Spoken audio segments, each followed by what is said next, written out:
Good evening and welcome to Out of the Bag. This is Sean Maguire live on outofthebagradio.weebly.com, and it is the 20th of the 12th, 2023, and this, I suppose, is my Christmas show. So I suppose right now it'll be after Christmas the next time I'm talking to you, next Wednesday. So I want to wish you all a very peaceful and happy time, and I hope this show, this interview, can be my Yuletide gift to you all. So welcome to Out of the Bag. I do have a special guest and I do have a special show for you tonight.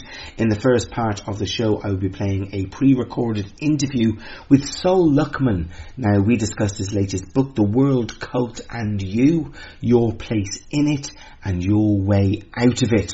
And a lot more, and it was a really mind-blowing interview. I hope you really do enjoy it.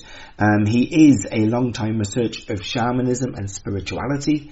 Sol is an iconoclastic psychonaut devoted to exploring and exposing the truth about human history and its potential, wherever that might lead. His previous novel, the multi-award-winning Snooze, A Story of Awakening, was a deep dive into Hindu mysticism, lucid dreaming, parallel universes, and cryptozoology. In his two international best-selling non-fiction books on the revolutionary healing science, Nexus magazine, of his own unique form of sound healing, the regenetics method, Luckman examines the critical role played by DNA and consciousness in healing, transformation and evolution. On the lighter side, Luckman is also acclaimed humorist, multi-award winning satirical lexicon, The Angel's Dictionary, and readers' views remark that he picked up where writers like Mark Twain and Ambrose Bierce had left off. More recently, Musings from a Small Island combines fascinating memoir, hilarious comedy and inspirational philosophy in a stunningly self-illustrated coffee table book. Any Low Country lover or contemporary art aficionado would be proud to display. He is an artist and he is an author and he is an incredible man, and I have an interview with him in the first part of the show. In the second part of the show, hopefully now, there is somebody who might be joining me for 15 minutes. If he doesn't, it might be a little bit of a shorter show tonight. If so, I then will be going into Rebellion Hour, and of course I'll be playing bands that have been announced for Rebellion 2024 and the Godfathers, and look, there's loads and loads of great bands I'm going to be playing tonight. So without further ado, I'm going to wish you all a Merry Christmas.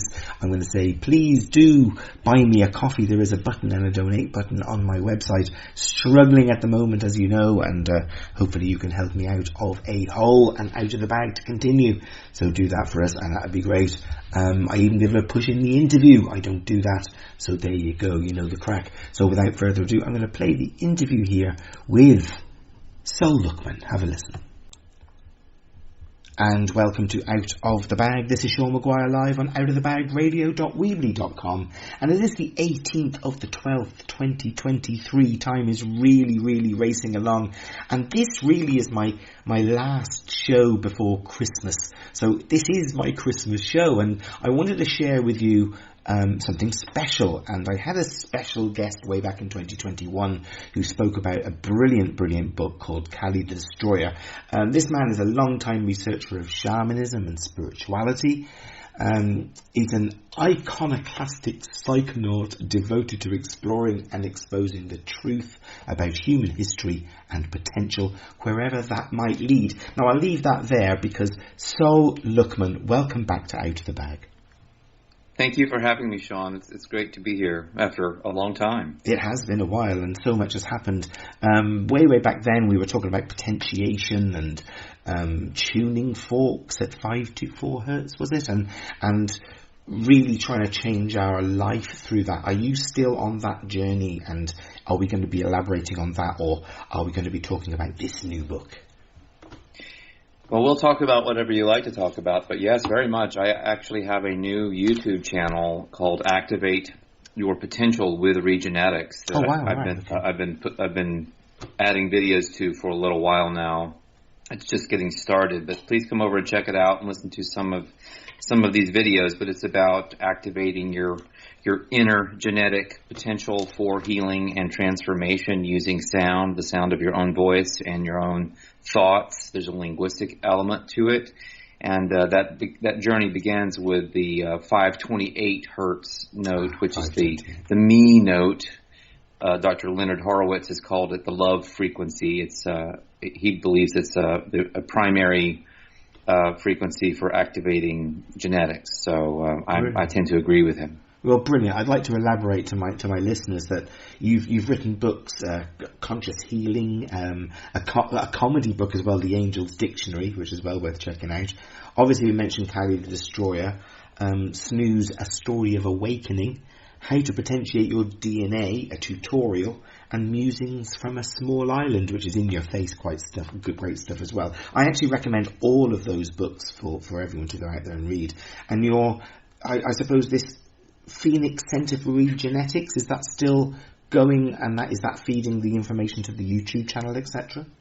Absolutely, yeah. That's phoenixregenetics.org. That's the primary website for the Regenetics method, which is the energy healing technique that my partner Lee and I developed when I was really sick a couple of decades ago, and it's what got me well. Yeah. Do you think we should maybe go over a little synopsis of the past and your bit of history and all the rest of it for the listeners that haven't heard you on my show before? And it has been a while, hasn't it? Many people might have even forgotten with so many shows gone past. I mean, you were pioneering in ink and acrylic as a painter, and a lot of your work featured on mainstream book covers, and you were doing really, really well with that. What made you go into this? What actually? How did you discover this? That's a good one, I think. You're talking about Regenetics? Yeah. Yeah. Well, it is an involved story, but the Cliff Notes summary version would be that I got really sick when I was in graduate school working on my dissertation, and I got so sick that I ended up having to drop out. My life was turned upside down. My career was decimated. My sense of self was very damaged. I didn't really know what to do with myself, and I tried many, many things to get well. I had a kind of autoimmune illness that had some similarities to chronic fatigue syndrome or fibromyalgia. It was very, very challenging. It was very toxic, and sounds like sounds like a horrible place to be. So very horrible. Yeah, it was. It was difficult. This went on for the better part of a decade, and it was very, very challenging. And I spent a lot of money and a lot of time on different therapies and supplements and other things, and really pretty much got nowhere. I got a little help from a couple of things. One was Qigong that helped my energy. Okay. And the other was allergy elimination technique, which was a kind of acupressure designed to help the body react less allergically to foods and environmental factors, that kind of thing. Okay. So it was in studying energy from this perspective of Qigong and Eastern understandings of energy, and then the kind of homeopathic understanding of energy in the allergy elimination technique that got me to thinking about the relationship of genetics, DNA, to energy, and to these disease patterns and what was going on with all of that. So this evolved into a very comprehensive model for understanding who we are as mind, body, spirit creatures, as spiritual creatures on a human journey, to use the cliche. And I ended up coming to a realization that all of these traumas and injuries and other issues that we've dealt with are actually stored in our bioenergy blueprint, which is a hyperdimensional blueprint. Do you mean prior to us experiencing them? Well, time is a very interesting question when you go down this rabbit hole. In some ways, time doesn't exist. It's all happening simultaneously. That's my view, and that's a kind of shamanic view of time. I have got some questions on that as well. I mean, I really was going to ask, because I have been following your work. You know, if I was to follow your theory to the letter, if you like, are we really having this conversation? Does this exist? Is this just a hologram and a program that I'm facing and you're facing? It's just, you know, it opens up the questions, and it absolutely destroys religions, and it destroys conditioning and education and cultures over the years. Yeah, I guess it does. You know, I guess I would like to think that it replaces it with something else that is more sustaining, more life-affirming, more sovereignty producing, you know, Yes, you're sovereign in your own consciousness and your own being. I apologize. You are so you're so involved in creating the very world you're experiencing. Yeah, I apologise for saying the destroying. Yes, replacing, changing. I mean, I've looked firsthand at the judicial system in Ireland, for example, and I've seen the corruption within it.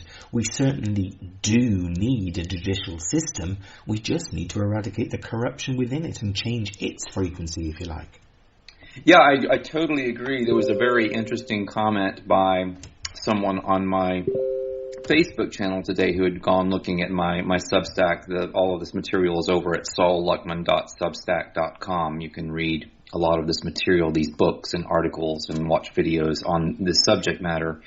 And he was specifically referencing this new book, The World, Cult, and You, that came out a few months ago. And he's like, he said something to the effect that, you know, he resonated very strongly with my position that if we have an oppositional relationship to the things that we're trying to change, then all we're doing is reifying or strengthening those things. The real ability to move beyond this quagmire that we're in, this mess, you know, that we've made of the world, is to actually dream a new world into being, because we are dreamers. If you want to say it slightly differently in a way that I'm sure that a lot of people can understand, is that we're born storytellers. Yes. And the stories that we tell to ourselves internally as well as externally to other people, these stories have a kind of miraculous way of coming true in one way or another. And I think that this is just emblematic of the creative process that we are that we engage in automatically as creative beings. Mm-hmm. So until we understand that we're walking around creating what we're experiencing in various ways, we can't really change that creation, because we are sort of chasing the tail of the donkey, or putting the cart before the horse. We don't realize that we're actually doing everything backwards. But we do seem to have a death cult in control, and you're talking about like our consciousness can create through our imagination, etc., and dreaming it into reality. Now, I actually agree with that. I think I've done it many times. So not only do I agree with it, I think I've experienced it. But what we've got is a psychopathic regime who seem to need to keep the mass consciousness down. So that's why they need death and wars, and now they've got the internet. They need a bio warfare to kill billions, you know. So this is what they're doing. Are they lowering the possibility of our mass consciousness, changing it from what their control is? Yeah, that's a great question, and I understand why people are in fear, because it's being fed to them 24/7, and there's so much stress, and of course there are many bad things happening all around the world, and these things are, of course, the ones that get publicized. I think there are many good things happening that just don't get the publicity. Oh, much more, I think. Yes. Yeah, exactly. I would agree with that. In fact, the world is not nearly as in bad a shape as it appears to be. I would argue. Yes. You know, in this new book, The World, Cult, and You, I do break down what I think is, you know, what's directing all of this psychopathic activity and its relationship to us, both in what we would perceive in a negative way and in a positive way. It's a very empowering way of looking at world events. And I don't know if you want me to go into that, or we can come back to it. No, I absolutely think you should go into it right now, yes. So here's my theory is that there is a consciousness that some people want to call an artificial intelligence, but I think it's just an intelligence. It's part of this construct of consciousness that we live in. Okay. And it's been called all kinds of things. If you go into Gnosticism, it's been called the Lord Archon or the Demiurge. If you go into Steinerian mysticism and Persian mysticism, you've got Ahriman, it's Satan, it's Lucifer, it's Baal, it's Beelzebub, it's the Lord of the Flies, but it's also the God of the Old Testament, which gets really strange for a lot of people. Sure. These are all versions of the same intelligence that I call the Great Parasite. Okay. So it's a parasite that I suppose exists to stop us from getting to source, is it? Well, that's not really its function as I have decoded it in this book. Its role is, the way it functions is that it corrals the human herd into a whole series of nested and interconnected cults. Right. So that would be right from education. At 3 years old, you're taken away to a Catholic church here in Ireland and to a Catholic school. Yeah, and, they're all cults, but even families are cults many times. Yeah, relationships can be cults. You can have a cult relationship with just an idea. The whole idea is that when you are in relationship to something or someone or some group where your power is being taken from you, so you're being looshed. Your loosh is being taken. Yeah, you might explain loosh to us. When that happens, if you want to call that consciousness or chi or prana or kundalini or life force or mojo, it doesn't really matter. But when that is happening, you are in a cult dynamic. And the entire structure of this world, which I call the world cult, which is lorded over by the Great Parasite, is designed to take all that energy up the food chain to the Great Parasite. Okay, well that makes absolute sense. It actually makes sense with our sacred geometry and all around the world and all the various things from the Bosnian to the Egyptian pyramids and everything in between and all religions. So is this all man-made, and is this Archon AI, how long has it been around? Has it been around eons? Yeah, that's a really good question. I think that it is part of this construct, and it has been throughout recorded history, but history itself is part of the construct. Yes. We're not in a situation where we can actually find solid ground. That's not the way this world works. I would argue that it's not the way any world works. It seems to be getting opaque at the moment, though, Sol. It seems to be getting sort of like losing its foundations. I mean, it's getting more obvious to me that it's a dream. Right. It's an individual and collective dream. And we're all dreaming different versions of it. Thus, we experience different versions of what we call reality. But it's not really reality. It's just a dream. And you can go and experience what this is like in a way if you learn to lucid dream, where you can go into your own dream, wake up, realize that you're dreaming, and then you can actually direct your dream. So in essence, what we have is people at different points on that lucidity scale in what we call reality. Some people are absolutely dead asleep and they're just clueless about this dynamic. Other people are extremely aware of how they are creating and crafting their experience in this construct. And then you have everyone in between. Well, I personally have had some experiences that if I shared them too much with too many people, they would just think I was insane. Because they are unbelievable. I mean, I call them my walks of life. And I actually get all these massive deja vus and telepathy and all sorts of funny, strange things happen, and that gives me the sign, I'm going to go on a walk of life now, that I've sussed it out. And it reminds me of like a walkabout or something almost, from the Aboriginal tradition. Well, I'm just telling you what I do, and I end up usually naked and dissolving into the earth and strangely ending up in a different place. Well, I can tell you right now, that's extremely shamanic. If you want to come back to that, remind me to talk about the assemblage point and how, I understand the way that thing works. But, so are you telling me, because most people think that's untrue, are you telling me that you believe that I did that? I absolutely do. I've had extremely bizarre experiences myself that Brilliant. just don't seem plausible from a real world scenario. Yeah, we need to talk off air as well as on air, I think, in the future. So definitely. Yeah, I'm gonna buy that at least as certainly a possibility. So I know it's true. Narrative about how the world cult works.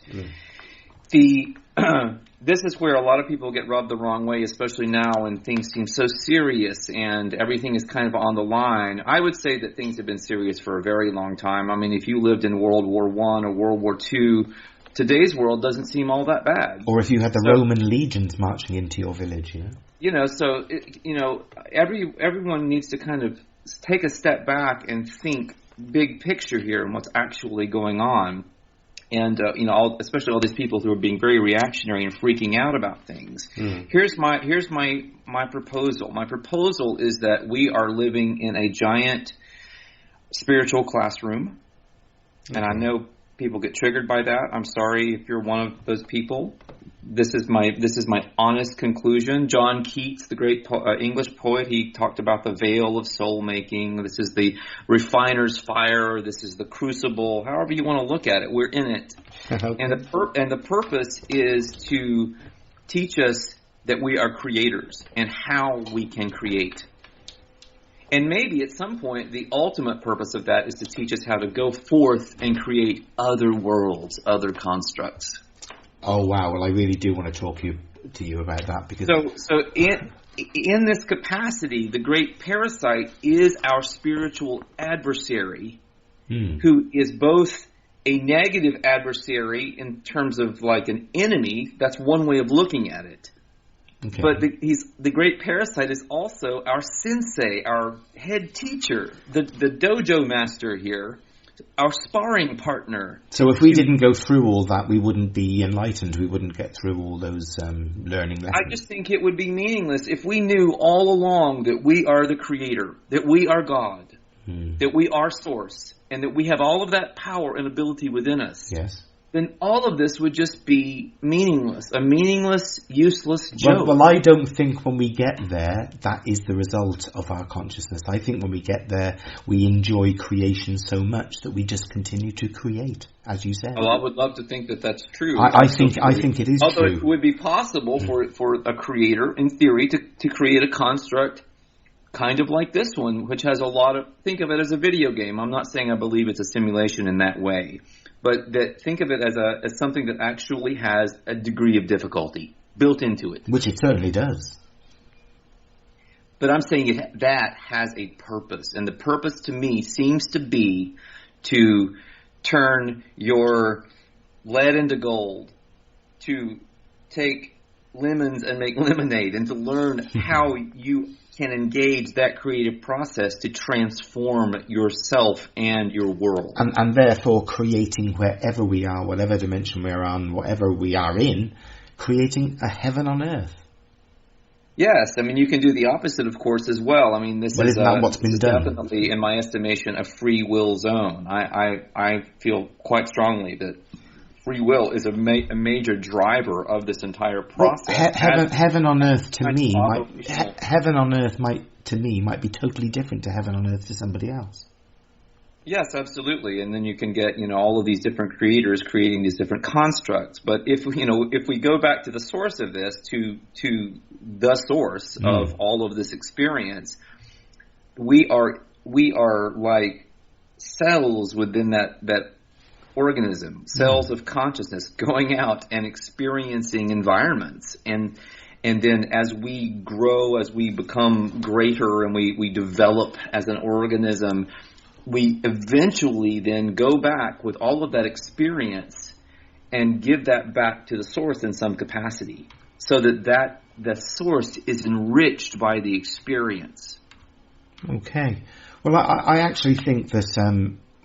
Well, I'm going to share my own experience, and I don't care now. I'm balls out. I'm telling people about it.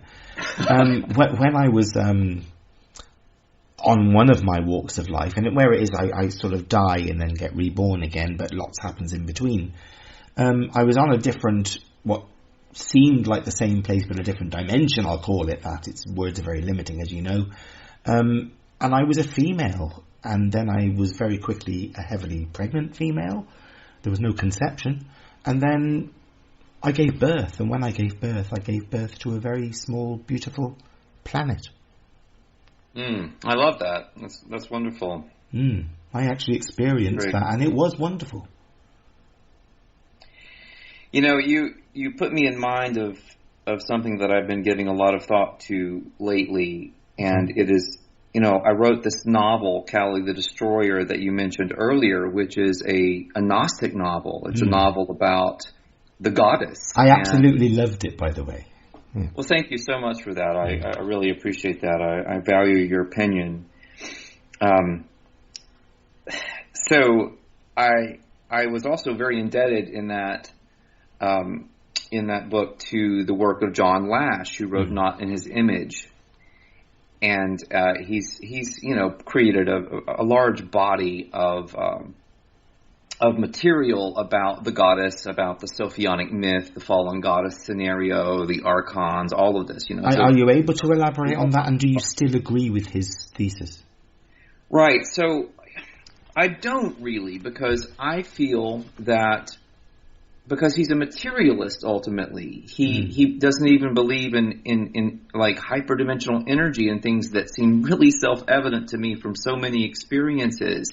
And he believes that the goddess is absolutely, emphatically real, and that we are living within her dream, like we are the children of the goddess. And I think he's got it backwards. I think that we've dreamed the goddess into existence. Okay. Well, do you know what? It's like a Mobius loop, isn't it? It could be either. It is, right? It's totally to acknowledge the other side of the dynamic. Yeah. Is to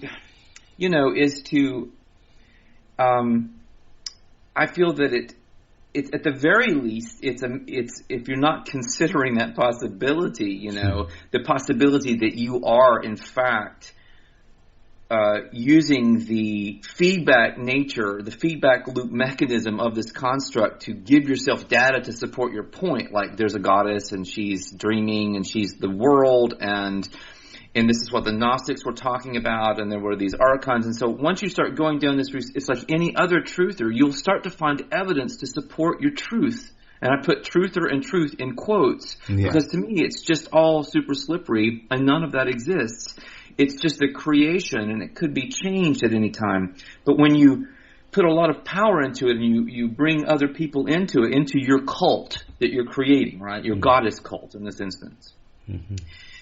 It becomes a kind of living entity. It becomes a kind of quote-unquote reality, or like an egregore or a tulpa, a thought form.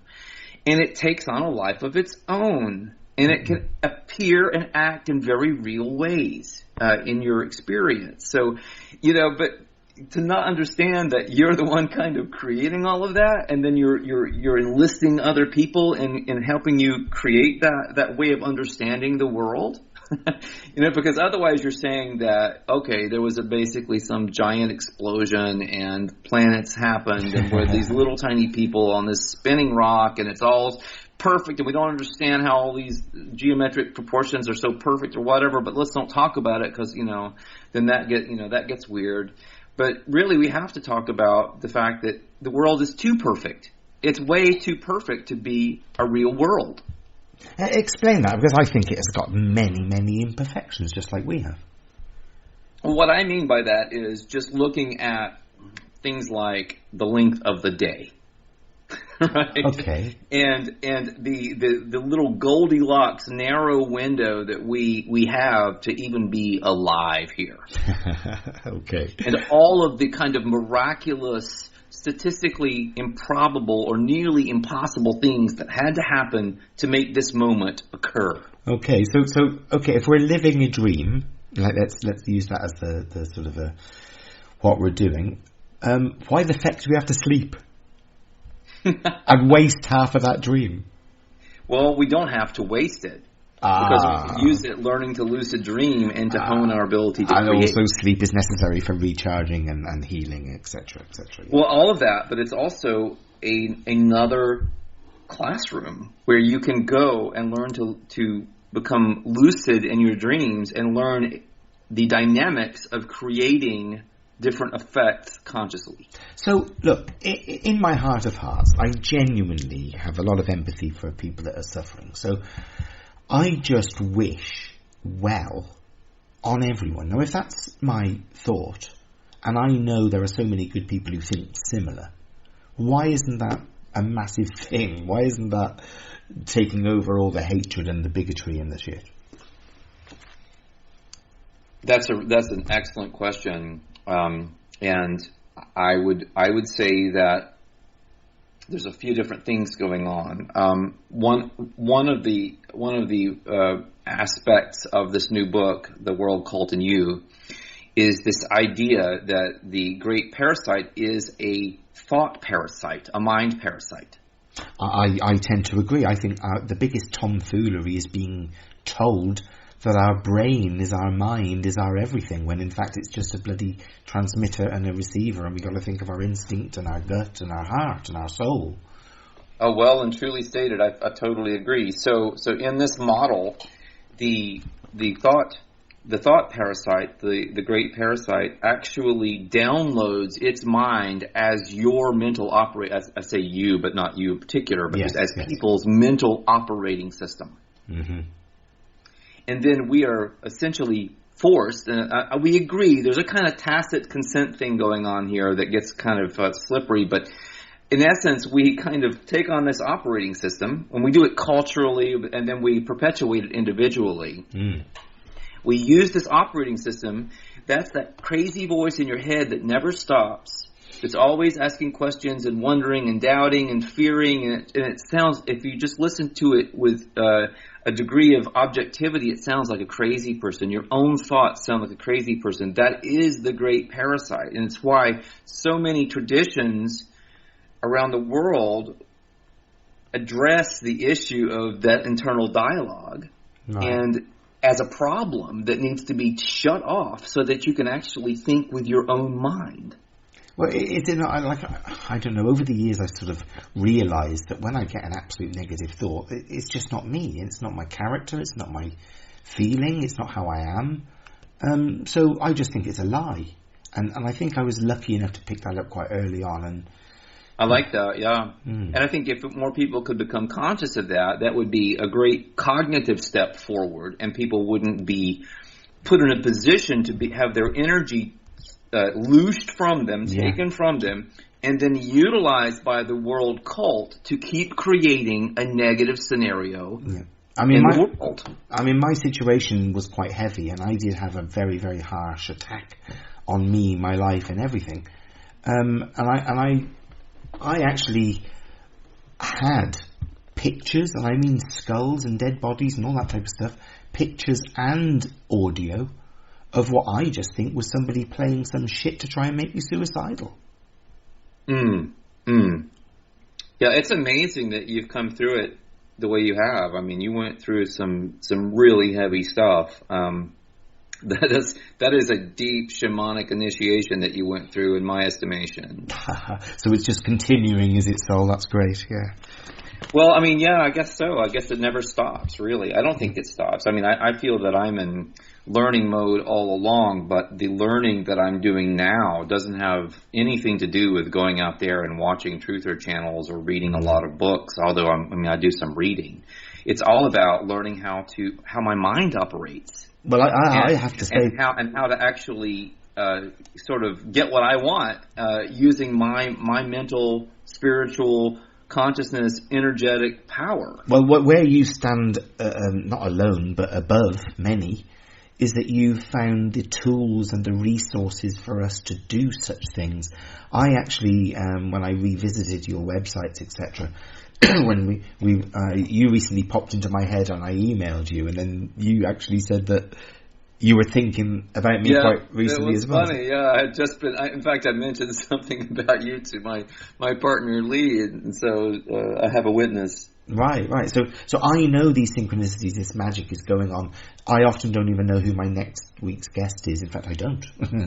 So all that happens, and it is really incredible. What I did was I spent a lot of time on your website because it wasn't, to me, wasted time trying to learn the the a, e, o, u, the vowels, trying to learn the frequency ways of doing it, and how to think about the different letters while you're pronouncing others. I mean, you're going to go into all that and explain that to my listeners as well.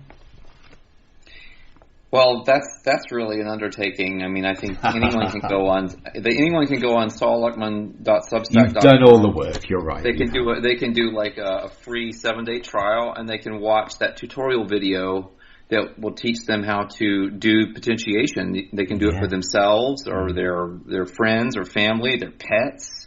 Well, there is immediate results with that, is what I'm saying, and I don't know if that's the feedback you're getting.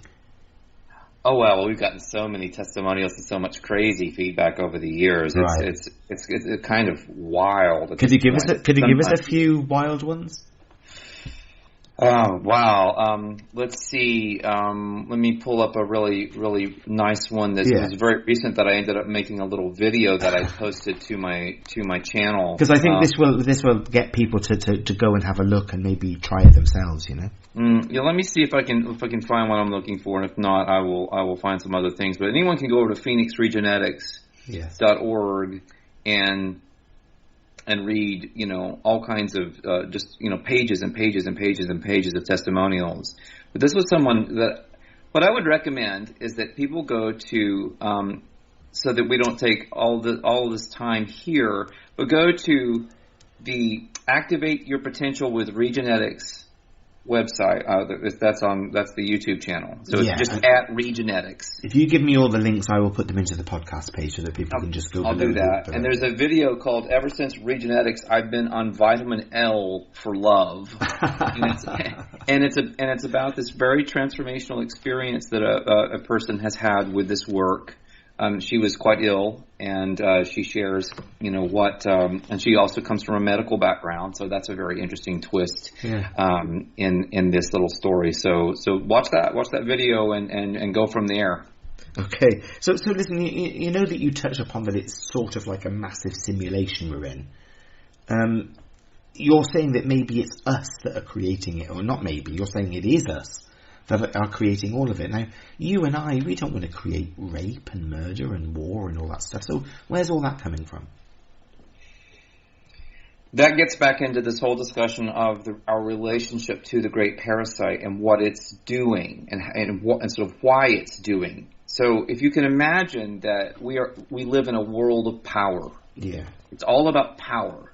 Another way of saying this is that it's really all about consciousness. Okay. And the manipulation of that energy that we call consciousness or power. The way the world cult has structured things to this point is that it draws power from us. But it's possible for us to not only step away from the world cult, but to actually reverse that process so that it gives us back the energy that we've given it. Right, that's what we want to do, isn't it? This was what we want to do. And then we are far more empowered to create the type of world that you're describing. A more positive, hopeful, helpful, abundant. One that it seems everybody actually wants. Even the crazy people creating wars.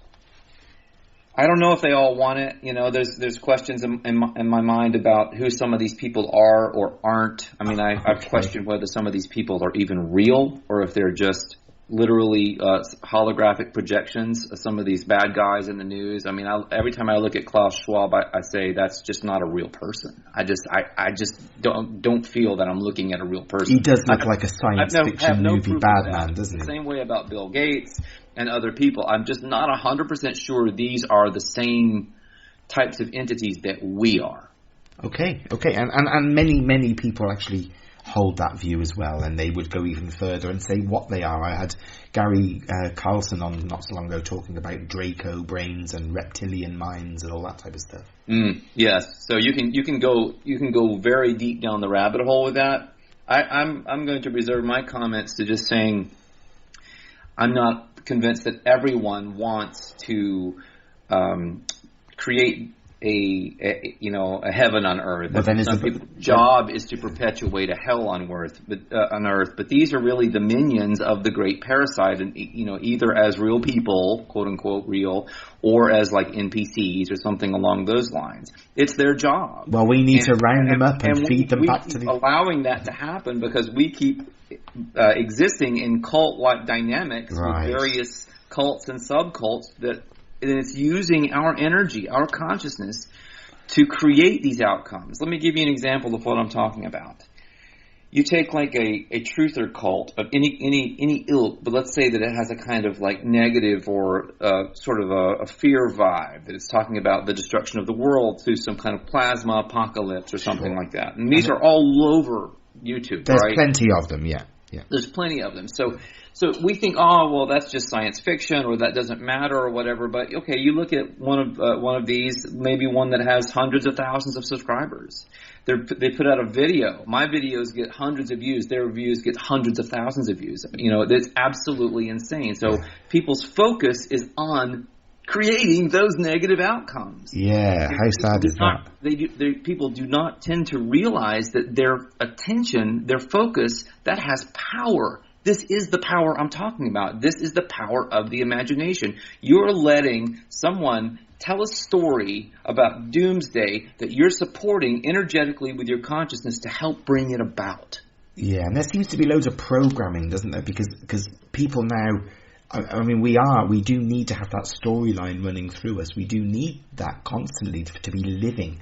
And people are, with TikTok and Twitter and, very quick 5-minute videos, etc., etc. It's just being an onslaught of nothingness and no creativity whatsoever.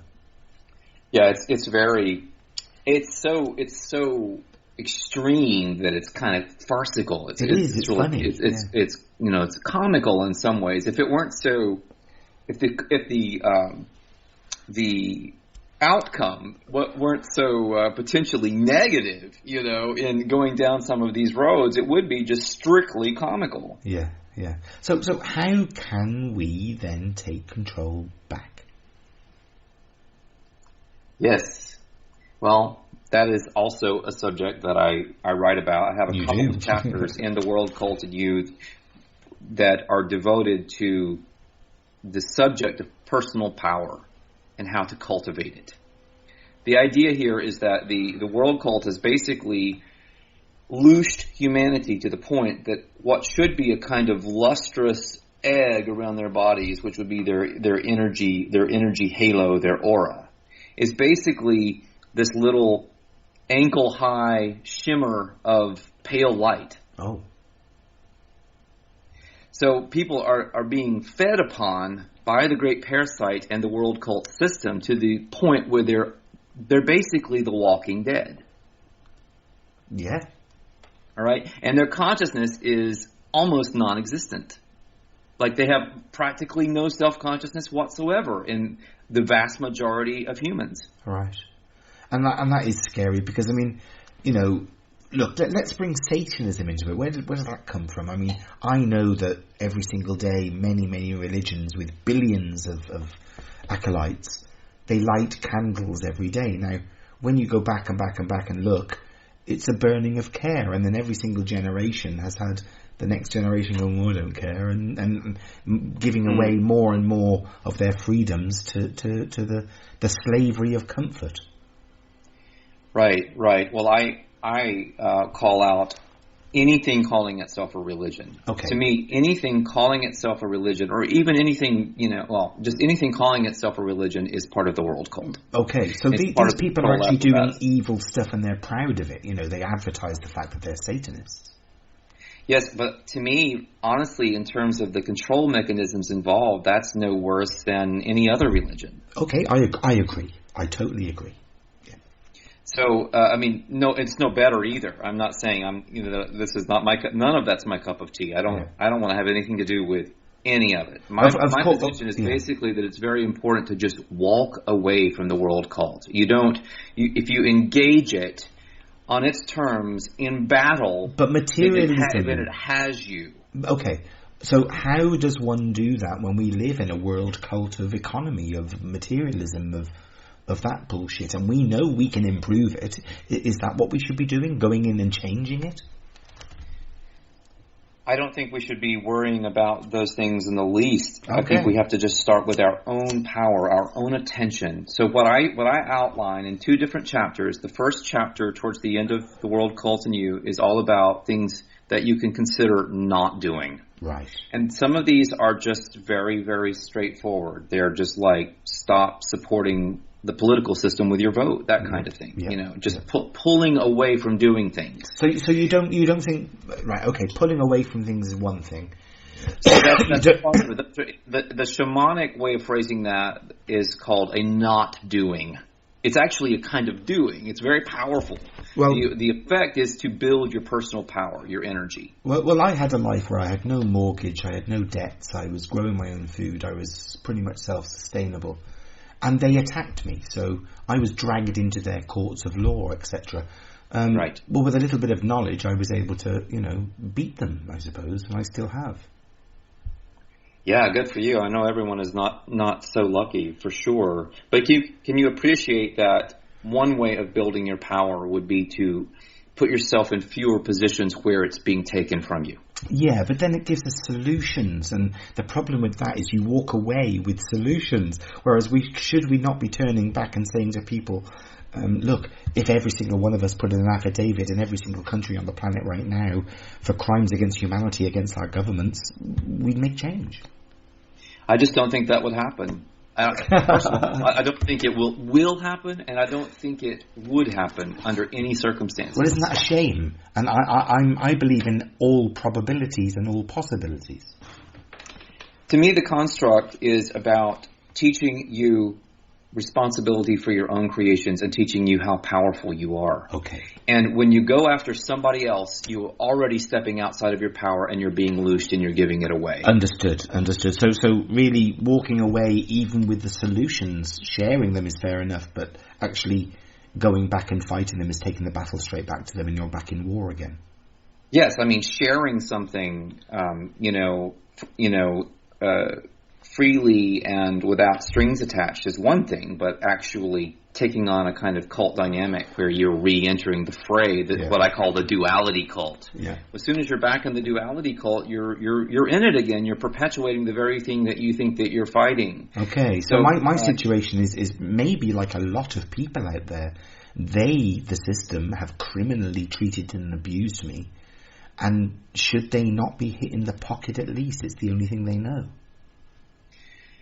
Well, look, the system came after me with a different kind of weapon, in the form of a little vial with a needle on it, right? And it almost killed me. So, I mean, everyone has their cross to bear in this situation, right? Okay.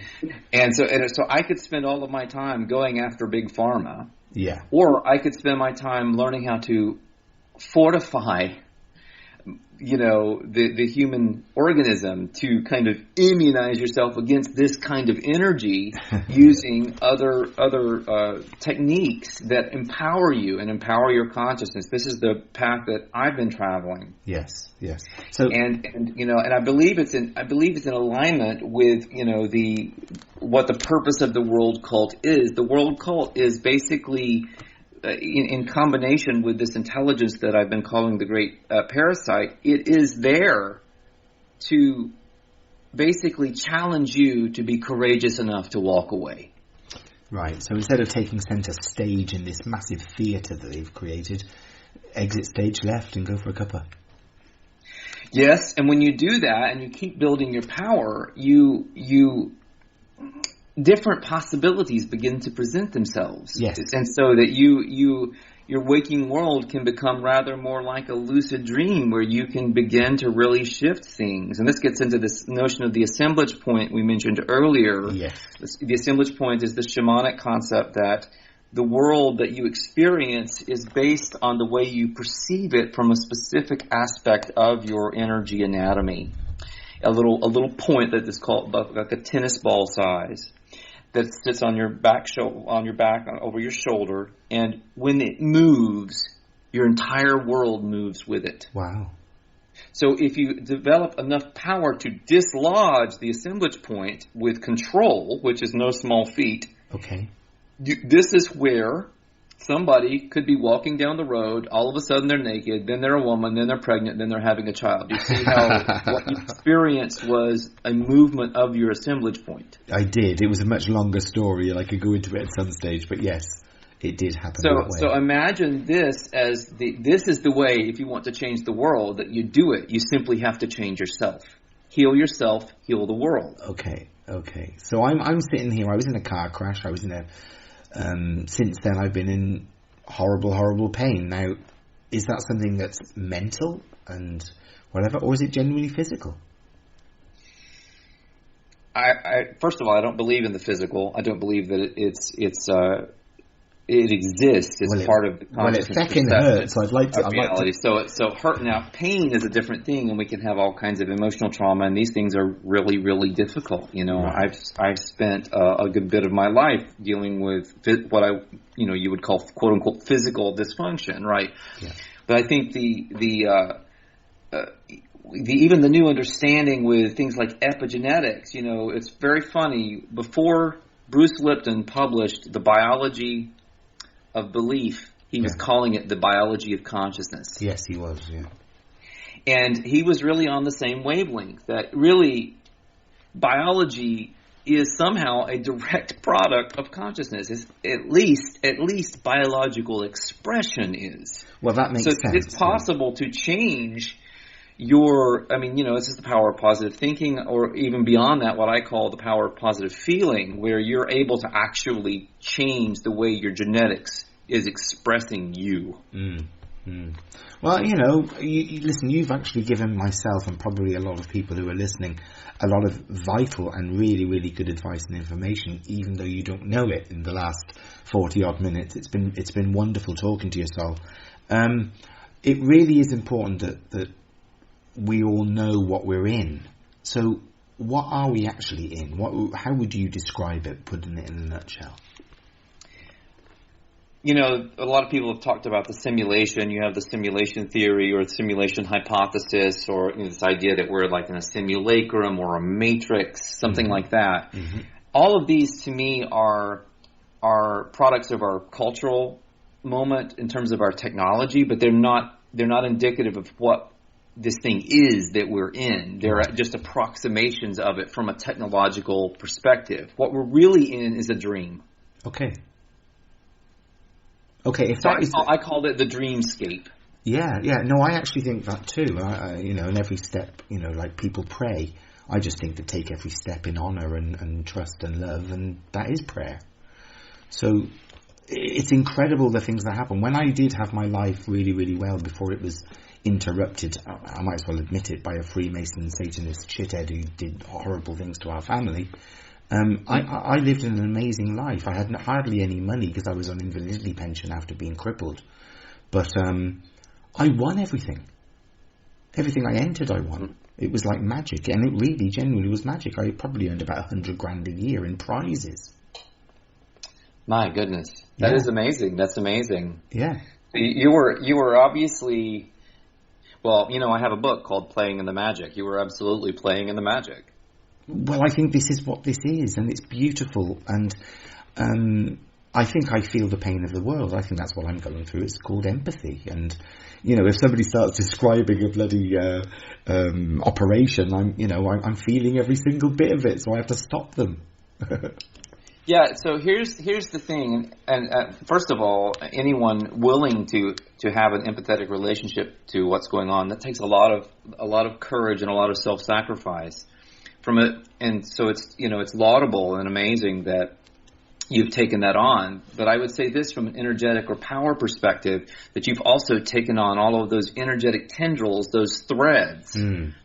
From the world, and your energy has gotten embroiled with those various scenarios, and it's dissipating your ability to focalize your energy in the way that you used to. Yes, yeah. So there's a shamanic technique, and I write about this in The World Cult and You, and you can find out a lot more information online. It's called recapitulation. Okay. And it's very straightforward. You essentially close your eyes and you turn your head to the right, and then you breathe in.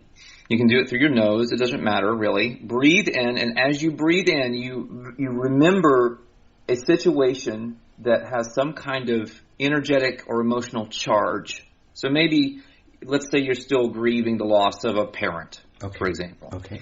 You could remember all of that, and as you do it, as you breathe in, you take back your energy that situation took from you. Okay.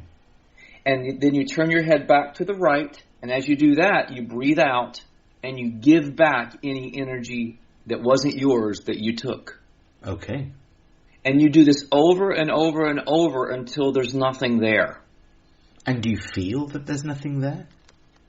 Very often you just feel that you can't summon another memory to recapitulate around that thing. Okay, because I was wondering where would you go with that, because that could be a loop. Well, the full practice of recapitulation can actually start with your ancestry, move through your conception into your birth, and then go through your entire life one memory at a time, and it can take years. Excellent. But you can experience amazing benefits just after a couple of weeks of doing recapitulation on some of the hot spots in your life. Okay. Well, I think that's incredible. It certainly will help me, and I will definitely look into recapitulation. Certainly will. Tell us more about the book itself. Were all the other books leading up to this one? You're talking about The World Cult and You? I am talking about The World Cult and You. Yeah, so this is my most recent book, and it threads through many of my other books. I touch on a number of other books that I've written in relation to the material I'm addressing in The World Cult and You, and I'm really trying to tie together my work into kind of a gestalt and show the foundations of the thought process that have led me to the conclusions that I seemingly arrive at in The World Cult and You, but they've been decades in the making. Yes, of course, and obviously all your experience has gone into it. I really did enjoy reading Kali the Destroyer, and I just want to tell people your books aren't massive tomes. How long is The World Cult and You? Yeah, it's under 200 pages. It's an exclusive on my Substack, so you would go in, you could do a free trial for a week and read it. I'm also doing an audio book, kind of a documentary style audio video book version of it, like something like almost like Ancient Aliens or something, where the text is being delivered with footage. Mm. And it's really, really interesting to watch because it makes it sink in an entirely different way, because, some of these ideas can be a little intellectual or left brain, but then you see the imagery and suddenly it hits you on a different level and you go, okay. I get it. I understand what this is about. Right. I think it's really important that people actually do try and potentiate their DNA, do try and do all the things that you've put forward. I've given a little bit of a lash. I wanted to buy the tuning forks from your website a while back, a little bit out of my price range, so I didn't do it. But how would that help somebody? Can they do it without a tuning fork? We do recommend using the tuning fork. It's part of the rhythm of doing the activations. And then it can also help and train your voice to the right note. You can actually, if you're having problems getting on the right pitch or note, you can put the tuning fork right in front of your mouth. And there's some other strategies that we go into for getting as close to the note as possible. Yeah. There are like the 528 hertz one is kind of all over the place. We have a very nice alloy version of that tuning fork. Maybe it's a little pricier than some that you would find out there online, so people can go. If you find a 528 hertz tuning fork, that's what you would use to do potentiation. Yeah, when I said that it was slightly out of my price range, it isn't that expensive, guys. It's just that I haven't got a lot of money. So it's not out of many people's price range. I think it was about €70, and you get the Me tuning fork and the potentiation book. Yeah, there's a little kit like a potentiation kit, and then we also do a You can buy the set of 6 tuning forks. There's the solfeggio tuning forks. Yeah. But yeah, just to get started in terms of potentiation, it can be as inexpensive as just getting your hands on a fork and then doing a free week on my Substack and you can watch the How to Potentiate Your DNA tutorial, and you can read Potentiate Your DNA on Substack. Yes, absolutely, and brilliant stuff. Because I actually so what you must be getting loads more feedback these days, so. It goes up and down. I think I'm always an acquired taste. Okay. I'm saying things that are so radical. Even someone the other day on Instagram said, your stuff is just so radical, but I keep coming back to it because it keeps making sense to me.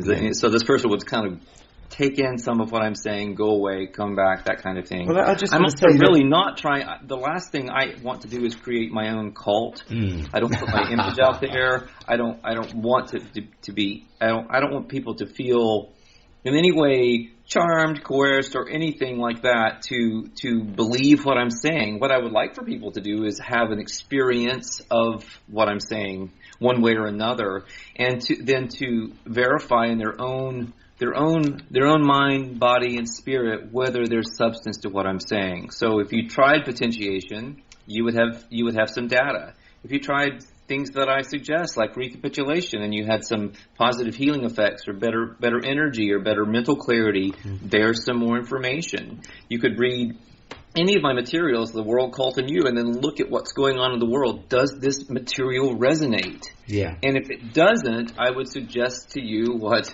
Don Juan tells Carlos Castaneda. Just take that version of reality and throw it away, burn it, and move what about something else. What about all these people that are genuinely down massive rabbit holes that seem to be dividing everyone?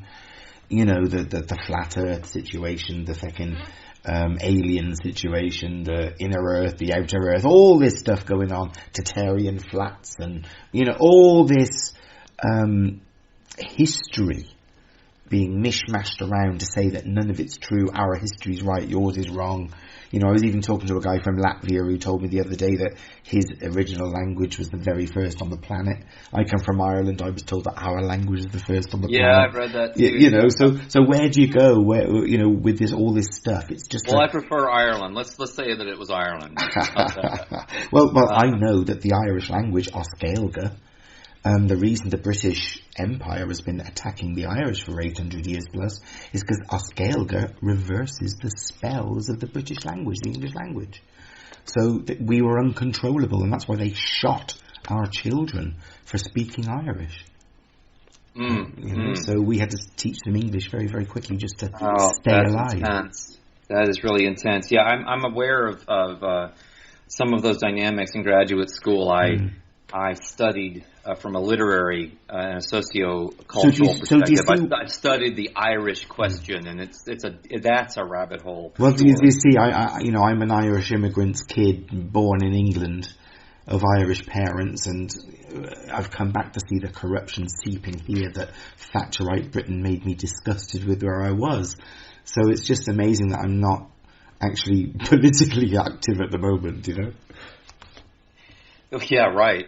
You were asking me about, what all of these different divisive rabbit holes going on. So I have a test in The World, Cult, and You, a quiz, and it's in a chapter. This is a very kind of almost tongue-in-cheek. Did you take the quiz? I took the quiz, Sol. I did. So the quiz is: you might not be a free thinker, but a cult member instead if, and then it's take the quiz to make sure your spirit will survive your hardcore indoctrination. So Sean, what did you score? I scored 11. That's not bad. But it's not good, is it? Well, it's better than a lot of people. Let's put it that way. I had to be honestly brutal with myself to get that 11, so I'm quite happy with that, I suppose. The idea is to be. It's just you taking it in your own world, and you can be brutally honest and see what you score. But some of the questions are, very provocative in their own way. I mean, like I have a question in there. You're like these are yes or no types of things. So so you're always looking for the next big quote unquote truther channel on YouTube or elsewhere, and or are obsessed with Tartaria, mud floods, and the like. So that's a yes or no question on the exam. Yeah. No, the questions are great. Do you want to go through them all? Oh no, that's too long. But I will say that I also the Tartaria thing. You got me thinking about that because I think it's a perfectly good example. There's a section in the book where I'm talking about the problem with artificial intelligence, and this is what I have to say. So I'll read this. It's very brief. Okay. AI is a joke. I don't have a better way of putting it. If you believe that ChatGPT and the like are or will ever be anything more alive and intelligent than fast processors and fancy algorithms, I've got some lakefront property across the ice wall in Tartaria I'd like to sell you. Brilliant.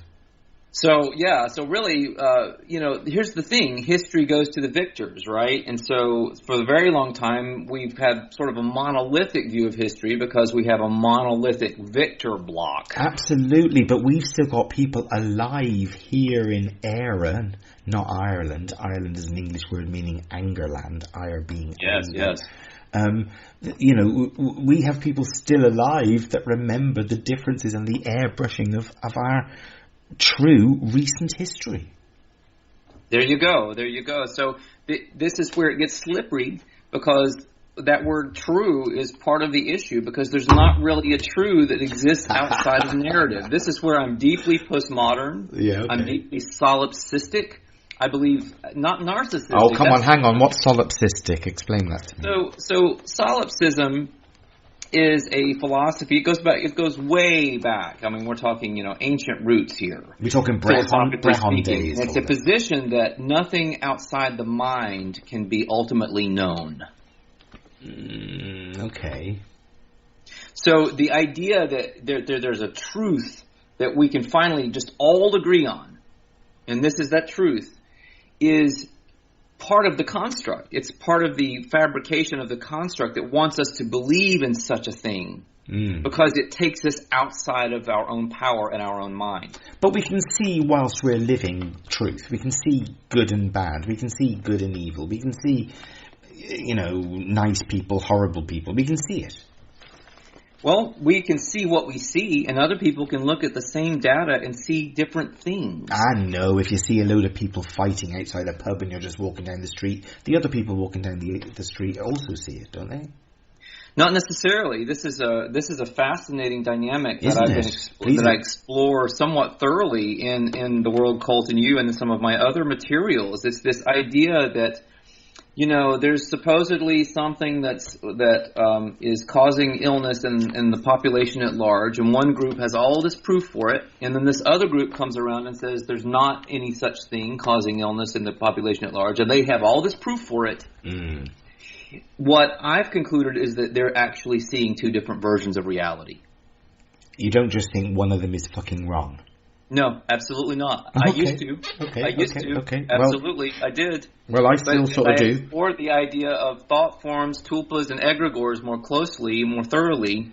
I realized that that's what these things are. But that opens up a massive, massive thing. I mean, first of all, have we all got by now an archontic mind? Have we got that now? Well, that's one of my presuppositions is that we start out there. That is what acculturation is. That's what happens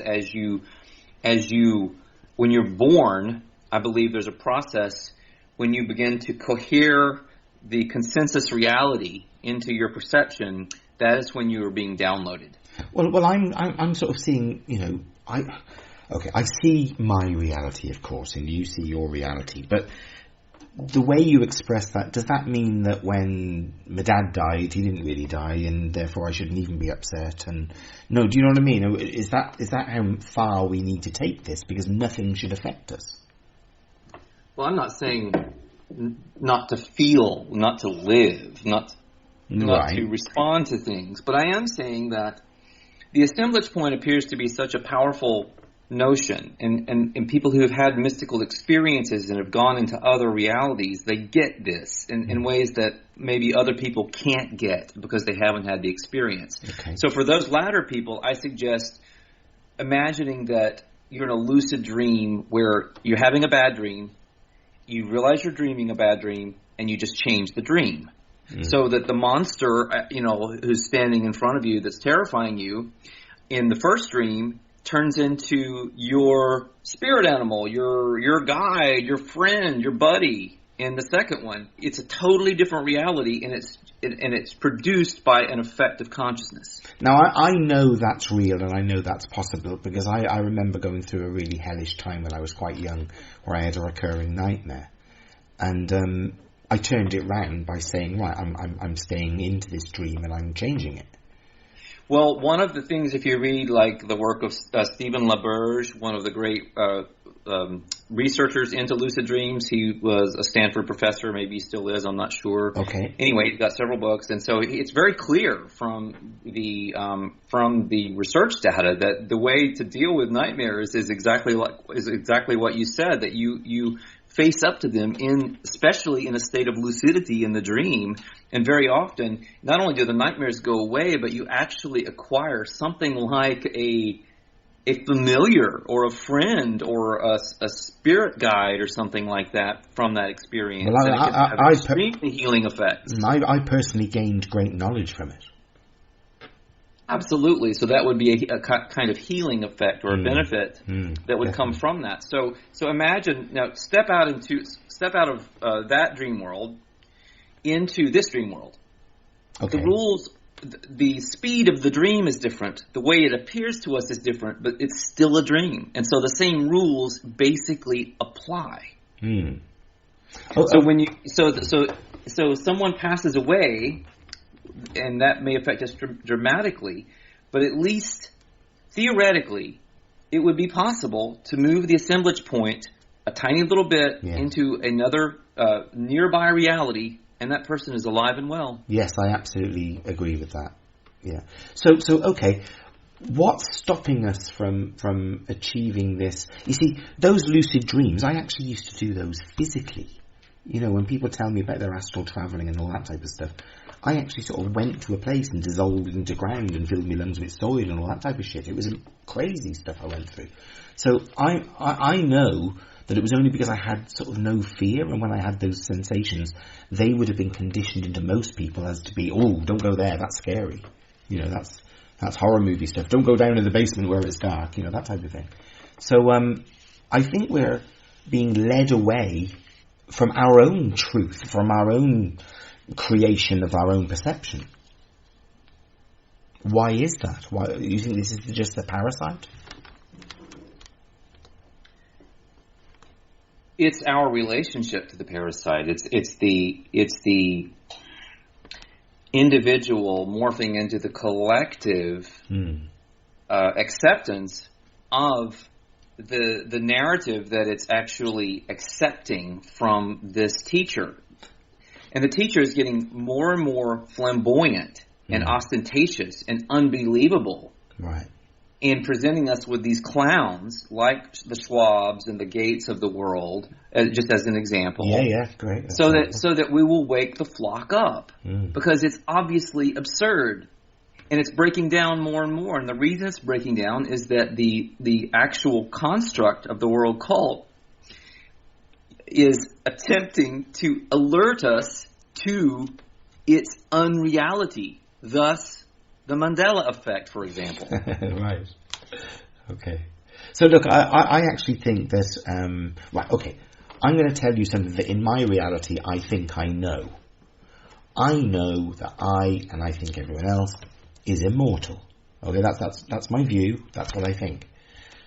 So therefore, if people start thinking, believing, understanding, and creating that, does that mean in the future we just don't die? Would it go that way? I think that is a possible world that one could exist in and one could create at some point. Absolutely. In the meantime, I go into this in the world cult and you. The whole process of conscious dying and using dream yoga or lighting the fire from within in the shamanic parlance. These are methods for consciously dying in such a way that you keep your consciousness intact as you travel on. Right. Well, I just think I've done that in this body many times. Well, a lot of people would say, for example, one of the ways that you can practice this in lucid dreams is to practice dying and then just moving through it with your mind still intact in the dream. Okay. Because, there's the old adage that people have been indoctrinated with, and I know how many lies we've been told, that if one dies in one's dream, one actually dies. Yeah, that's really just not true. That's a nasty one, isn't it? My experience. I mean, that's probably one of those opposites that is used to scare people away from learning more about themselves. Yeah. I had a witness to one of my experiences, and it was quite a public one that it didn't happen in the future after that. But he actually saw me as I thought I was physically on a different dimension, being whatever I was being back then. Actually, it wasn't the pregnancy one; it was talking to somebody. But they were physical. He saw me levitating. Now, I've tried to levitate since. I've tried to physically do it, and I can't. But apparently when I get into this state, that's what he saw me doing. Are you familiar with the notion of the rainbow body? Not really. I have a painting called Rainbow Body. It's, you might also call it the light body or the divine garment, or there's so many different, the jade body in one of the Eastern traditions.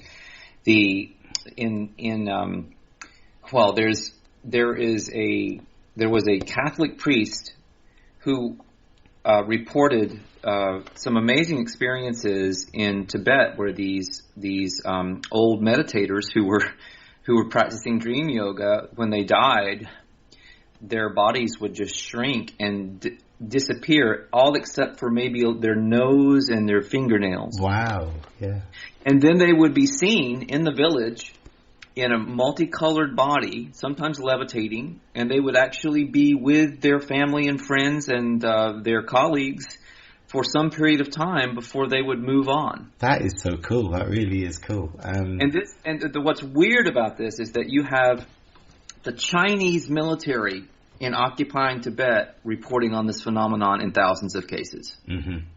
That's the kicker. Well, the guy that military is reporting this phenomenon. Yeah, is that why they're trying to stop Qigong and all that type of stuff? And one has to wonder. Yes. Yeah, exactly. Well, this guy, he was a professor at a university where I think it was a tech back then. It's a university now, and he said, he was so excited that he saw this happen in Europe. He said he'd never ever seen it happen in Europe before.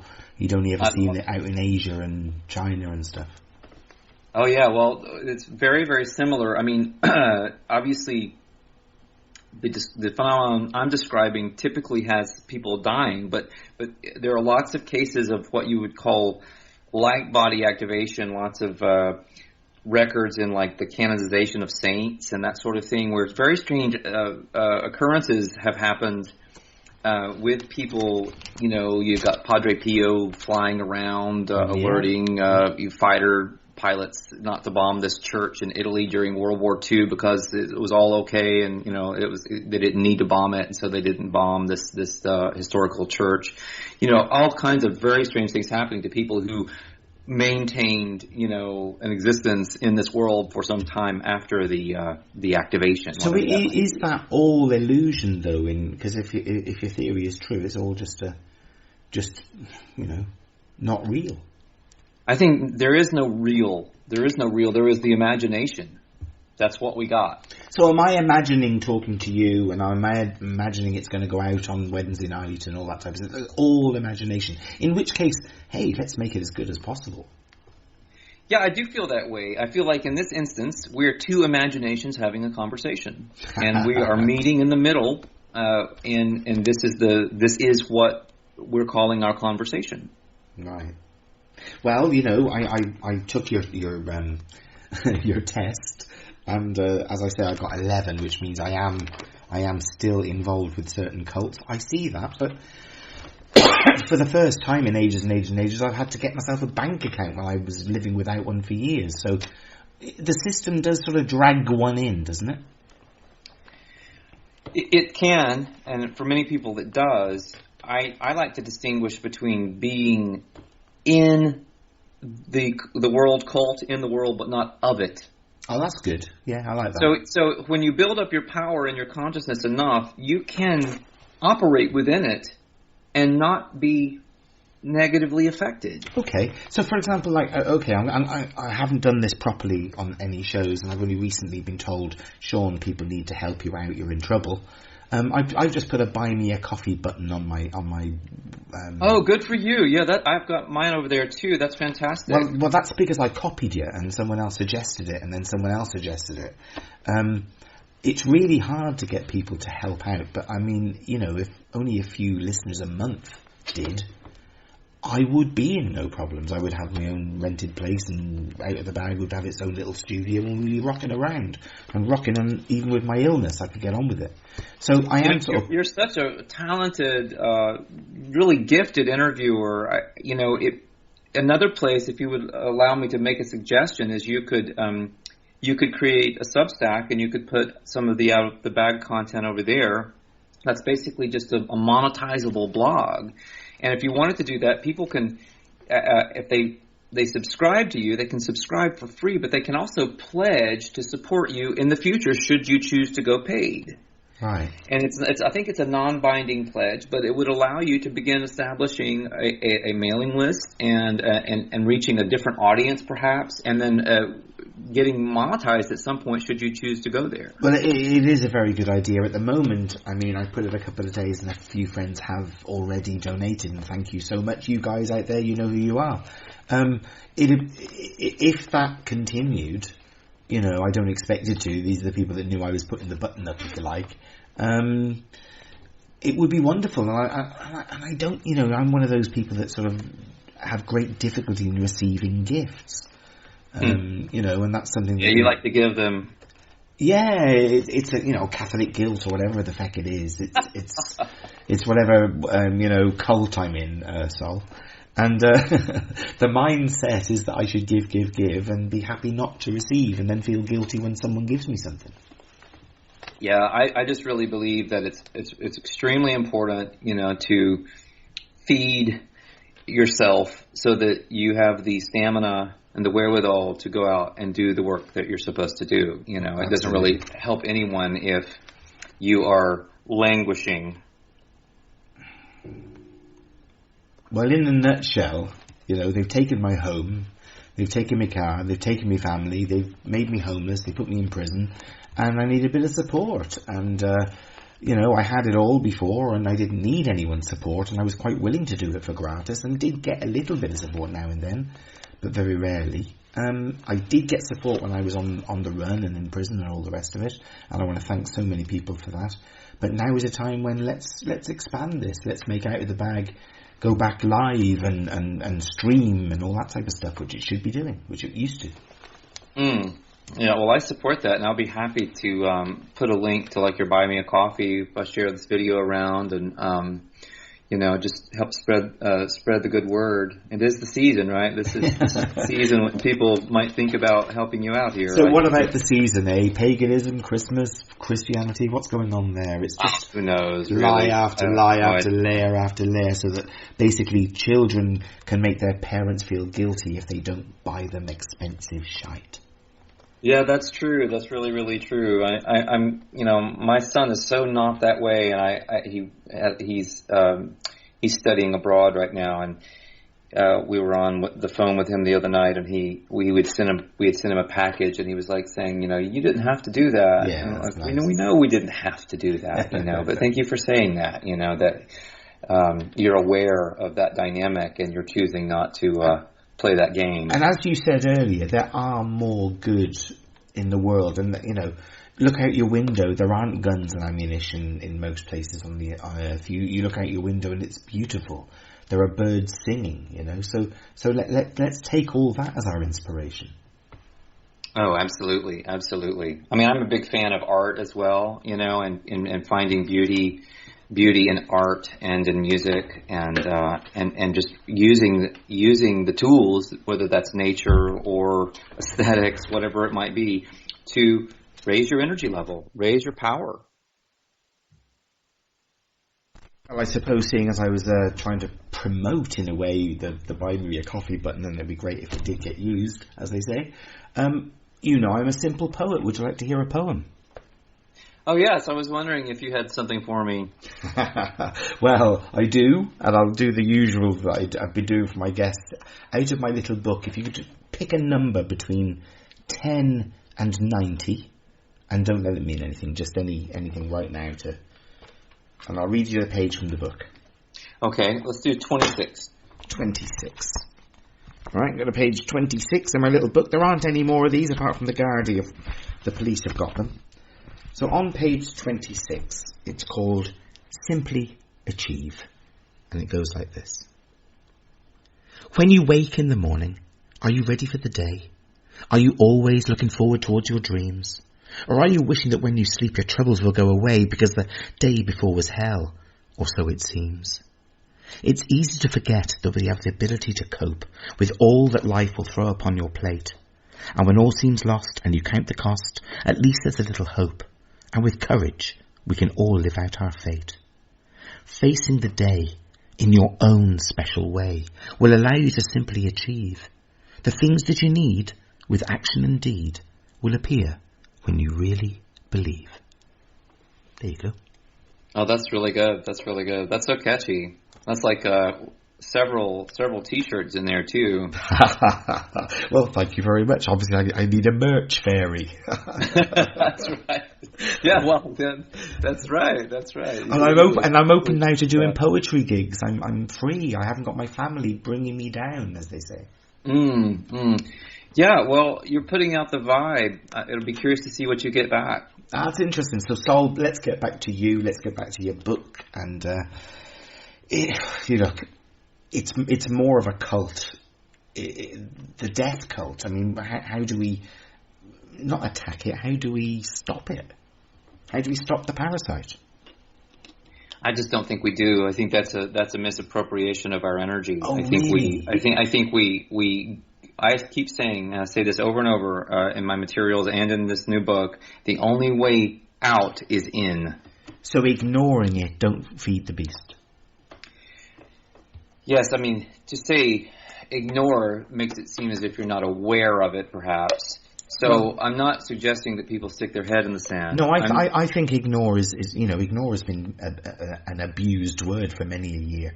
Ignoring means you know something and you're ignoring it. You're not going there. Yeah, whereas nescience is forgivable. Nescience is not knowing, and not knowing is forgivable. And these people who are conditioned and have their conditioned minds by these massive cults that have been controlling the planet, we certainly have to forgive them immediately, don't we? I think forgiveness is a really big deal, and it directly applies to this discussion. There's a line in a book, regardless of what you think about ETs and UFOs, because I think it's all part of just the imagination. But there's a book called The Law of One, or a series of books, and a great line in there to the effect that in forgiveness lies the stoppage of the wheel of karma. In what lies the stoppage of the wheel of karma? In forgiveness. Oh, in forgiveness. I think you're right. So one way of actually stopping all of these quote-unquote bad things from happening to and around one would be to begin practicing radical forgiveness. Okay, well, I still have loads of shit happening to me, and I forgive them all. So what's going on? I'm not saying that's necessarily the only right. Okay. The only lesson here. Again, getting back to the idea of the spiritual classroom. Yeah. If the ultimate goal is to learn how to consciously exit the game board after having figured out that you're the creator, then any victim consciousness, any less than, any feeling of duality within oneself is a kind of recipe for ongoing experiences, within the matrix that can spur awakening. Yeah, I totally agree. Look, I have been so strong, and also that poem you chose, the number you chose, Simply Achieve, it was totally appropriate for our conversation. It was exactly... Wasn't it? I thought so. I was like, oh yeah, of course, this was the one I would have chosen. Yeah, and that certainly doesn't get picked out on a regular basis. I had to read it. It's not one in my memory, as they say. So, look, I think our creation is up to us. So I want to wake up tomorrow and somebody tap me on the shoulder and say, "Stop worrying about everything, Sean. The war's finished. Everything, all the soldiers put their guns down, or they arrested the psychos who they were taking orders off, and life is going to be good." I don't know. Right. Yeah, I don't know. I think life can be good anyway, and there are so many gaps within the construct where it's as if there's a different reality going on. You were talking about nature and how so many people are living a kind of different reality or have different goals, or it's more peaceful. This is true. It's absolutely true. So I think it's possible to have experiences of this world within the world and have those be unique to you, and those can be very beautiful. Yeah.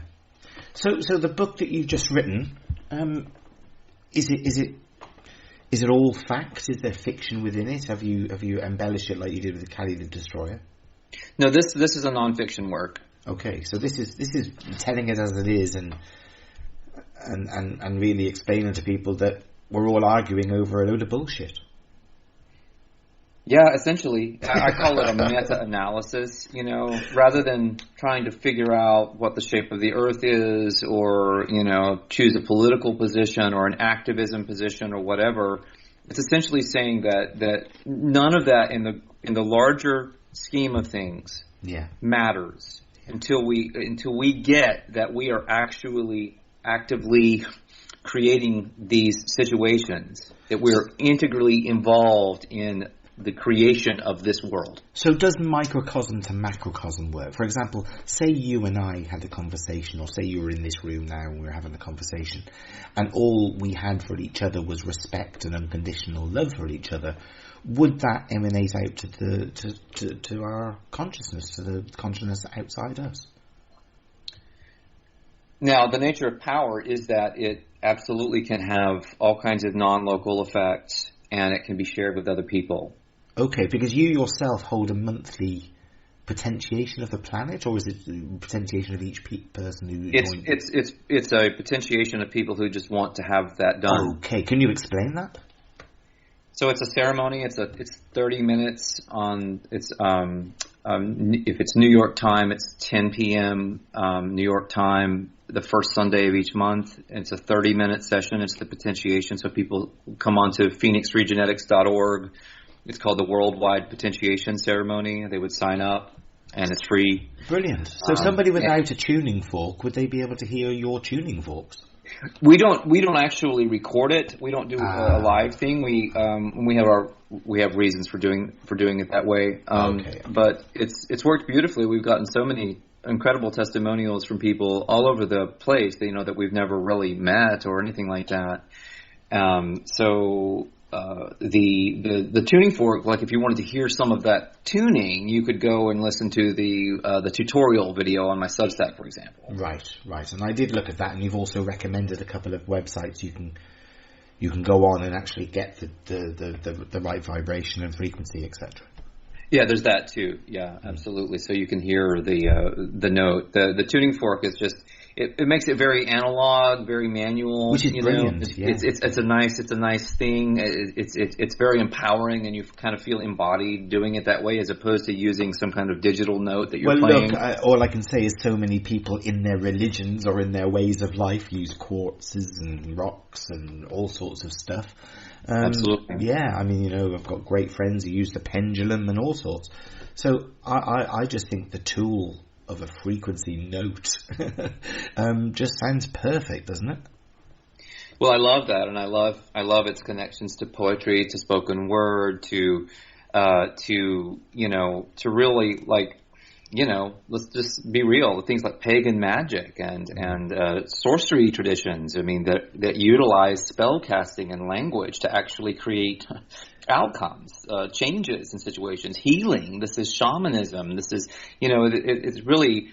There are so many. There's the Finland's Bach saga, which is about the memorization and utterance of sacred sounds for healing purposes. I mean, there's just so many instances of this kind of thing all over the world in myth, in legend, and in history that it's sort of like where there's smoke, there's fire. There's something going on with this. Yeah. Well, look, I mean, you've had definite success. I've only dipped my toe in a couple of years ago and then dipped my toe in again, and already it resonates very dramatically with pretty much everything I live for and live out. And it actually answers questions. Now, I know I've given you some real dumb questions, but I think asking the stupid questions and getting an answer is a really good thing to do.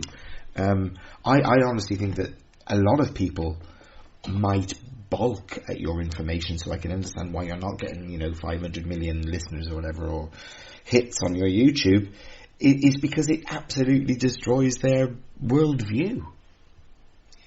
Yeah, absolutely. And all you can say is yes, that's true, isn't it? But please, it's so true. Well, for example, I did an interview with a big truther channel, and he invited me on, and he came after me. He's got like 300,000 subs, and we did an interview, and it was a great interview. And he was so buzzed after we were talking about the world cult and you, even though his channel is all about UFOs and all this conspiracy, paranormal stuff. Yeah.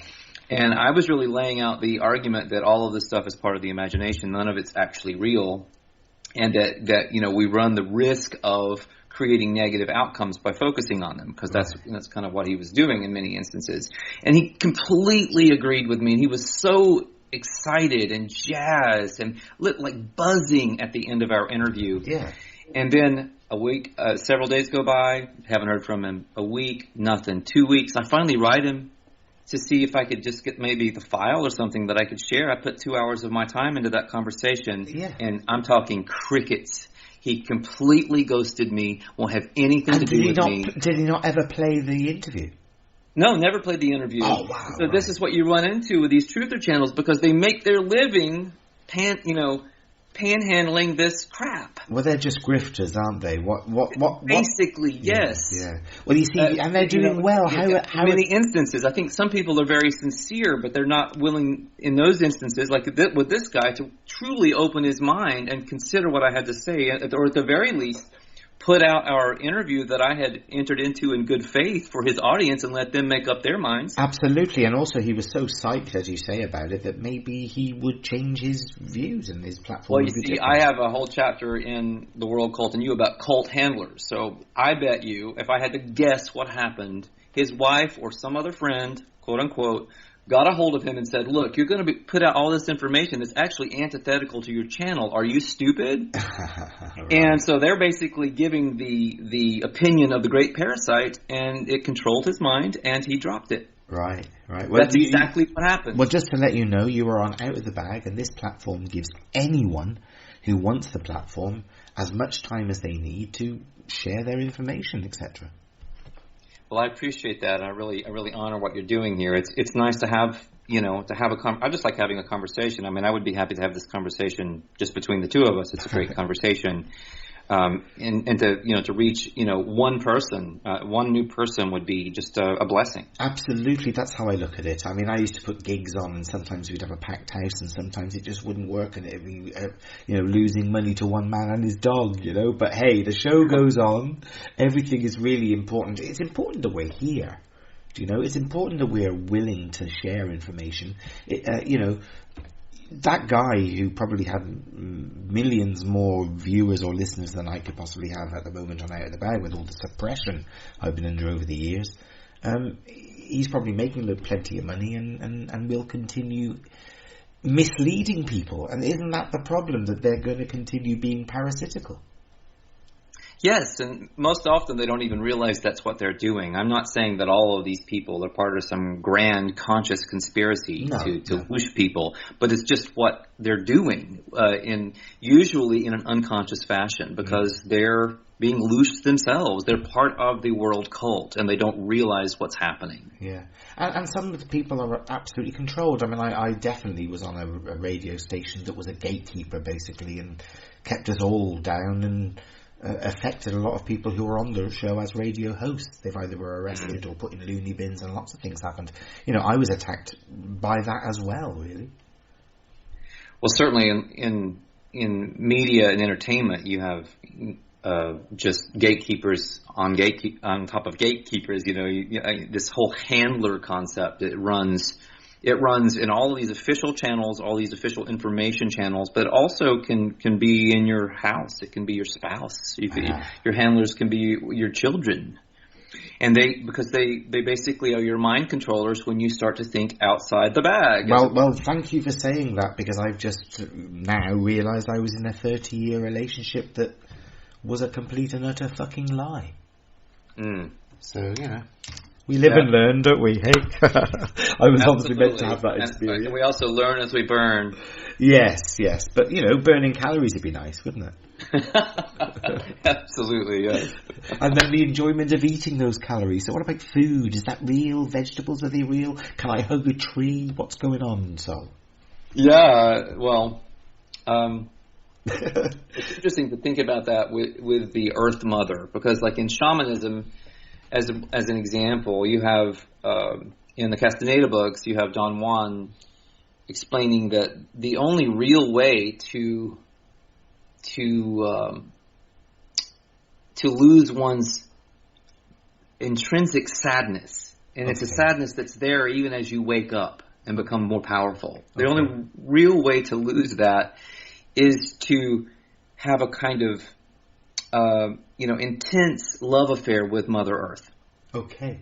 Essentially. Okay. And this is really funny, because at the same time, the same shamanic model is basically saying that the perception, the assemblage point, is constantly shifting our experience of reality. Sometimes dramatically, where you're suddenly like in a different world, right?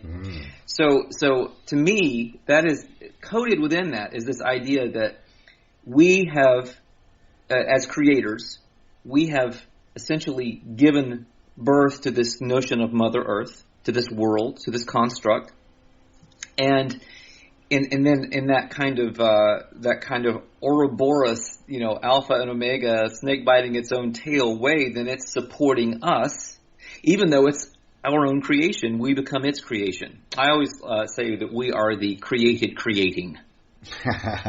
Okay, well look, whether we were created, are created, and are being created, we do seem to have free will to create. Yes, I absolutely agree with that, and that's where our power really starts. It's the in the law of one material, which is just, it's food for thought. You don't have to agree with all of it, and I certainly don't. The initial movement of creation, of how all this came about, was a movement of free will. And only secondarily did love happen. Okay, but it was... The first thought was simply to have an experience. The creator wanted, the infinite creator wanted to experience itself in different ways. And through an act of free will, it began the creative process. And so my model is that we are part of that one infinite creator. We are that.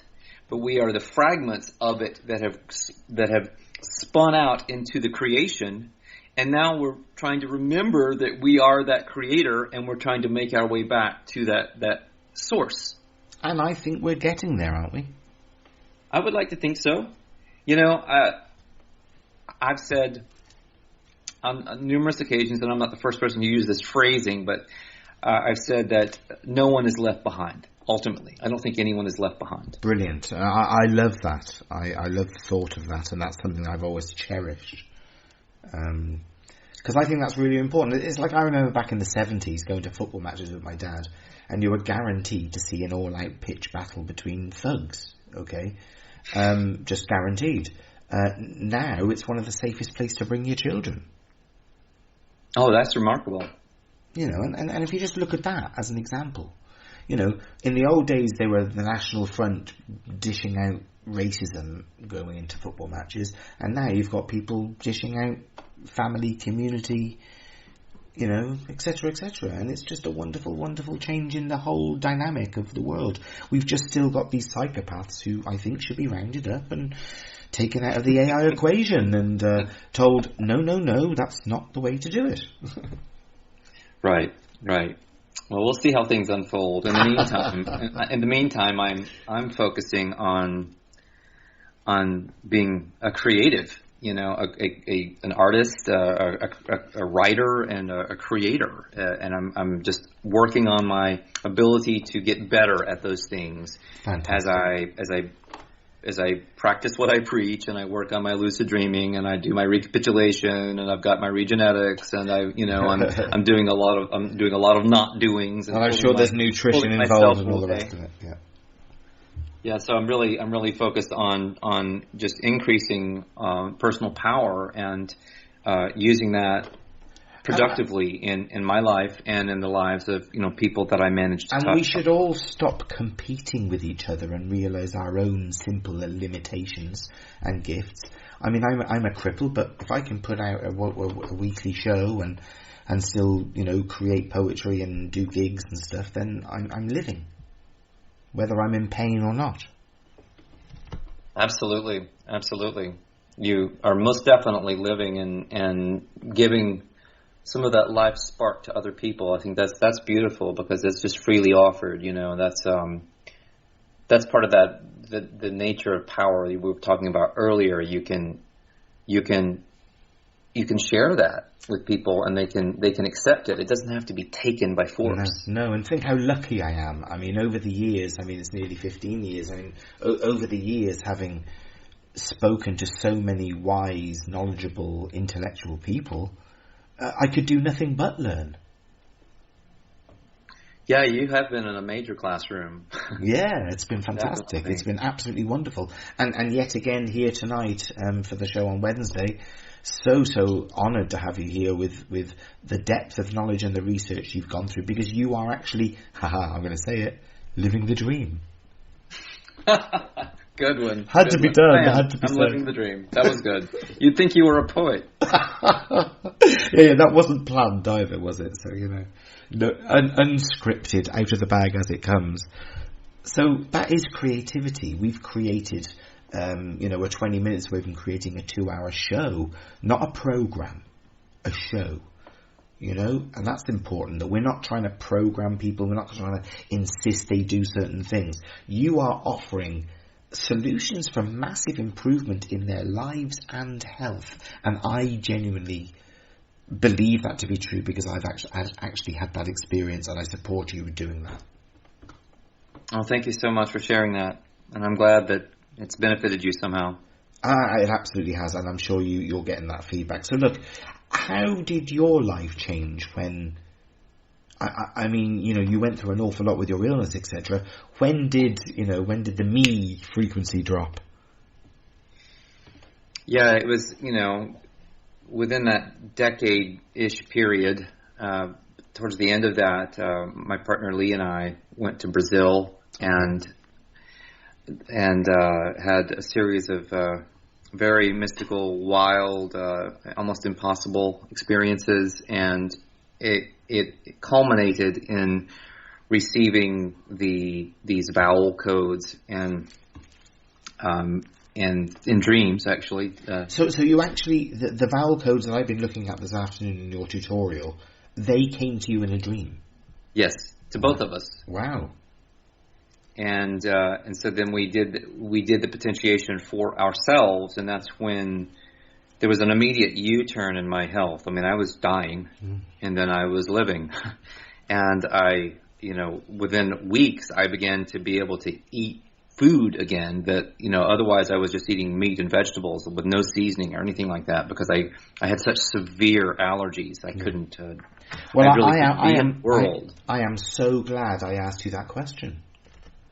So that was an amazing experience. Lee also had extraordinary turnaround in some of her asthmatic tendencies and her scoliosis and some other things. It was just dramatic and just amazing. It involved It involved some detoxification, some release. It was a struggle at times, as it felt like different layers were peeling off from the inside, and I was releasing a bunch of stuff, and so was Lee. I think that also happens for people experiencing regenetics on an emotional level, where sometimes people have emotional releases, and relationships can change, and job situations can change. It's sort of like you're not in. Somebody a long time ago called it instant karma. If you're not in the right situation for yourself, raising your energy, because this is power, this is kundalini, this is consciousness. When you do that, you invite radical change, and it can happen overnight. Tell me about it, okay? Yeah. I mean, I wasn't really dabbling for long, and suddenly I'd lost my family, lost my home, lost everything, and everything changed. And I shouldn't and for really... some people, that would be devastating. But the strange thing about people going through this work is that very often, maybe in the initial stages of a very difficult transformation like that, they're down in the dumps, or they're playing the blame game, or who knows what. But usually, if you track it long enough, those people will eventually say, that was one of the most important things that ever happened to me. Absolutely. Is that period of time. Look, when I met my wife, she had just been raped. She was in trauma. She's the daughter of a very high Freemason dick in Cheltenham in England. And I fell in love with her and married her, and I didn't realise she was a trap who was supposed to cry rape. She fell in love with me. We raised a bit of money, fecked off away from her evil dad, and toured Ireland and lived together. And I thought we were in a fantastic relationship. But as soon as my accident happened, her father, who hates the Irish, bought a house quite near us, so his satanic spells could work. And straight he was in the door, wasn't he? Granddad. Anyway. Oh, fascinating. Yeah. Well, I'm glad your circumstances have changed. Haven't they just? So look, onwards and upwards, if you were to give somebody advice as to their first encounter with your work, because it is a bit all over the place. For me, I'd say read Kali the Destroyer and be dead interested in your mind, really, and what you're doing, and that would bring everything together. But you might have a much, much better way of doing it. Oh, no, I don't have a better way. I would suggest, I will say that almost all of my work is available on my Substack. So if you go to solluckman.substack.com, you can do a free trial and you could sample some stuff. Kali the Destroyer, if that is of interest to you, is also available as an audiobook. It's read by someone named Teresa Dale. It won an award as an audiobook. She's fantastic. I mean, she does such an amazing job. And it is a great book. I mean, I didn't need an audiobook. Buy the book, it's great. Yeah, well, it's amazing because if you recall, Kali sings at the end. Remember when she's at the Patriarch Awards, and she's, this is sort of like the big music awards in this dystopian futuristic society, and she sings, and so Teresa sings these parts because it's to the tune of Dixie, but it's different lyrics to fit this insane scenario that's happening. And it's so powerful. I remember when I first heard that recording of Teresa singing that towards the end of the book, it just took my breath away. So you are recommending the audio book on that case? I'm recommending that is a viable way to go. And lots of people have read the book and listened to the audio book. Hey, listen, I kept on picking up and putting down a really, really thick tome, and I managed to get it in a 7-hour YouTube clip and listen to it every bit. And I'm now into audiobooks. I think they're great.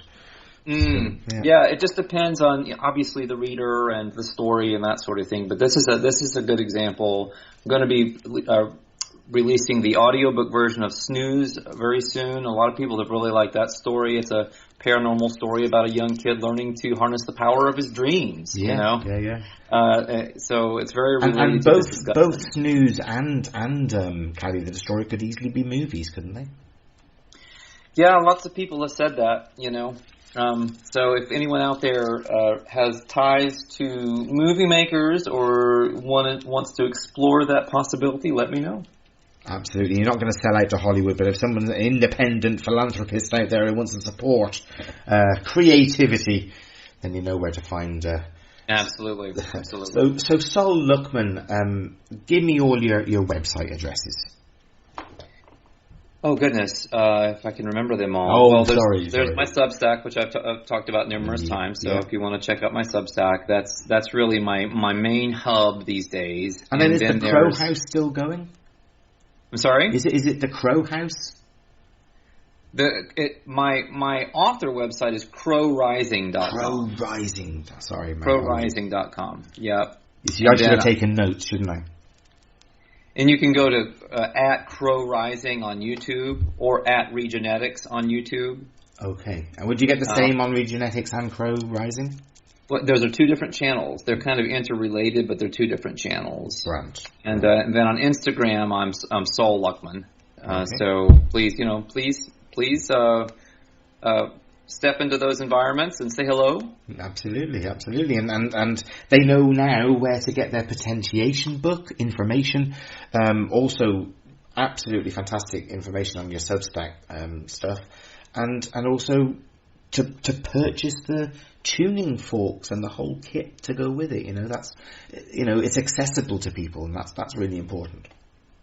Yeah, that would be at phoenixregenetics.org. And like I said, you don't have to buy the tuning fork from us. If you find one that's less expensive or whatever, it doesn't really matter as long as it's the same hertz. But then damn well that yours are absolutely right. I know yours are right, and why not support Sol Luckman and his art and creativity? Yeah, I'll take the support. I have such gratitude for all the support that I've received over the years. Really, really tons. I mean, and we're talking a couple of decades of support at this point, and people have just helped out in so many different ways. And I'm just deeply, deeply grateful for that, because there's no way I could have written everything that I've written and shared what I've been able to share without that support. Without that support, absolutely. How old are you, Sol? I'm in my mid-50s. Okay, there you go. So I'm only a tad older than you, as they say.